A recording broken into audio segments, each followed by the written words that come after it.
విదేశాల్లో చదవాలనుకుంటున్నారా? అయితే విదేశ్ కన్సల్ట్స్ ను సంప్రదించండి. ఇసుక బ్లాకు రాష్ట్రమంతటా సంక్షోభంలో భవన నిర్మాణ రంగం. ఎక్కడికక్కడ అర్ధాంతరంగా నిలిచిపోయిన నిర్మాణాలు, రోడ్డును పడ్డ 45 లక్షల మందికి పైగా కార్మికులు, ఉచిత ఇసుక అంటూ అసలే దొరకకుండా చేసిన టీడీపీ ప్రభుత్వం. ఇసుక లేదు కానీ బ్లాక్లో దొరుకుతుంది. గతం కన్నా మూడింతల ధర పెంచేసి జేబులు నింపుకుంటున్న కూటమి నేతలు. 2019-2024 మధ్య ఇసుక ఆదాయము ప్రభుత్వ ఖజానాకు, ఇప్పుడు ఆదాయము అధికార పార్టీ నేతల జేబుల్లోకి. వర్షాల సీజన్ కోసం ముందు చూపుతో 80 లక్షల టన్నులు నిల్వ చేసిన గత సర్కారు, కూటమి ప్రభుత్వం వచ్చిన 10 రోజుల్లోనే 40 లక్షల టన్నులు స్వాహా. మిగిలిన 40 లక్షల టన్నులు ఉచిత పేరుతో అధిక ధరలకు విక్రయం. ఇప్పుడు అది మాయం కావడంతో ఇసుకకు భారీ డిమాండ్. 18 టన్నుల ఇసుక లారీ 35,000 నుంచి 60,000 పోయిందట. ఇది ఉచితం.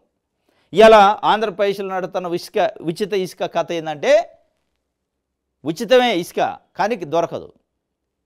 బ్లాక్లో డబ్బులు ఇస్తే దొరికిద్దట. ఒక 12 టన్నుల లారీ ధర 35 నుంచి 60,000 రూపాయలకు కొనుక్కోవాలి. మేము ఇస్తాం ఉచితం కానీ మా కాడ లేదు, బ్లాకులో మా నాయకులు దాచిపెట్టారు, ఆడపోయి కొనుక్కోండి అని దీని అర్థం. ప్రభుత్వం ఏం చెప్తుందంటే ఉచితం అని బోర్డు పెట్టింది, ఫ్లెక్సీ పెట్టిద్దాడ. కానీ ఆ యార్డ్లో ఉచితం ఏముండదు, ఉచిక అంత ఖాళీ అయింది. ఈ ఖాళీ అయిన ఇసుక ఎక్కడ ఉంటుంది? తెలుగుదేశం పార్టీ నాయకుల చేతిలో ఉంటుంది. వాళ్ళు అమ్ముతారు, మనం కొనుక్కోవాలి. ఈ కథ ఏంటంటే, గతంలో 2014 నుంచి 2024 మధ్య డబ్బులు పెట్టి కొనుక్కోవాలి ఇసుక. జగన్మోహన్ రెడ్డి ప్రభుత్వంలో ఆ డబ్బులు పెట్టి ఎవరి దగ్గర కొనుక్కోవాలి? ప్రభుత్వం దగ్గర కొనుక్కోవాలి. నామినల్ ధరకు కొనుక్కుంటే ఆ డబ్బులు కూడా ప్రభుత్వ ఖజానాకు జమ అయ్యాయి. ఇవాళ ఉచితంగా తీసుకోవాలి కానీ ఇసుక ఉండదు, ఉంటే తీసుకోవాలి, ఉండదు. కాబట్టి ఎక్కడుందో అక్కడ కొనుక్కోండి. అది తెలుగుదేశం పార్టీ నాయకుల పచ్చ జేబుల్లోకి పోతాయి. ప్రభుత్వానికి గండి, ప్రజలకు గండి కొట్టి ఇలా పచ్చ నాయకుల జేబులు నింపే కార్యక్రమానికి ఈ ఉచిత ఇసుక మాటున జరుగుతున్న దందా అనేది ఈ వార్త అర్థం.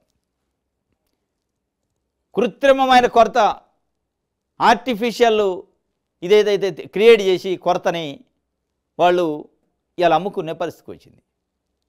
ఈడ యాడ్లు చూస్తే ఎక్కడ ఉండదు, ఇసుక ఉండదు. ప్రభుత్వ యాడ్లలో ఇసుక ఉండదు. అక్కడ నుంచి ఏదైతే ప్రైవేటు వ్యక్తులు, తెలుగుదేశం పార్టీ నాయకుల యాడ్లలోకి ఇసుక పోద్ది ఉచితంగానే. ఏడు నుంచి ఉచితంగా దేశపోతారు వాళ్ళు. దాన్ని వాళ్ళు ఇక రెడీగా పెట్టుకొని అమ్ముకుంటారు.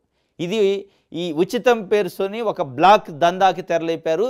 దాదాపు 45 లక్షల మంది భవన నిర్మాణ కార్మికులు ఇలా గగ్గోలు పెడుతున్నారు. పనులు ఆగిపోయి, నిర్మాణాలు ఆగిపోయినాయి. ఇసుక లేదు, డబ్బులు పెట్టుకోనాల. ఈ ఉచితం అనేది ఉట్టిమాట అని చెప్పి ఇది జరుగుతున్న పరిస్థితి. 80 లక్షల టన్నులు జగన్మోహన్ రెడ్డి ప్రభుత్వం దిగిపోయేటప్పుడు వర్షాల సీజన్లో ఇసుక రాదు కాబట్టి, ఉండదు కాబట్టి ముందే స్టోర్ చేసి పెట్టుకుంటారట ప్రతి సంవత్సరం. 80 లక్షల టన్నులు పెడితే తెలుగుదేశం పార్టీ ప్రమాణ స్వీకారం చేసిన 4 రోజులకే జూన్లోనే ఒక 40 లక్షల టన్నులు కథ అయిపోయింది. ఆ 40 లక్షల టన్నులు ఎక్కడో డంప్ చేశారు, కృత్రిమమైన కొరత క్రియేట్ చేశారు.